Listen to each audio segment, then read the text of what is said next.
na simple lang, pero later it's yummy.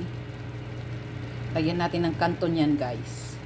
Ating kanton. Halo-haloin na natin at nang makain na yan. Kanton at bihon. Halo na yan.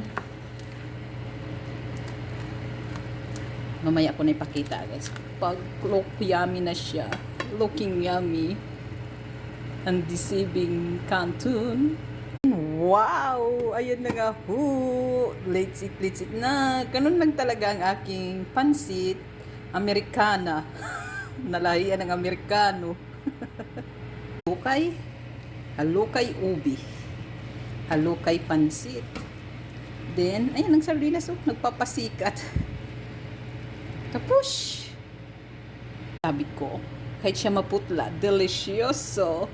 Ay, sardinas lang ang katapat niyan sa pansit canton. Ayun, oh.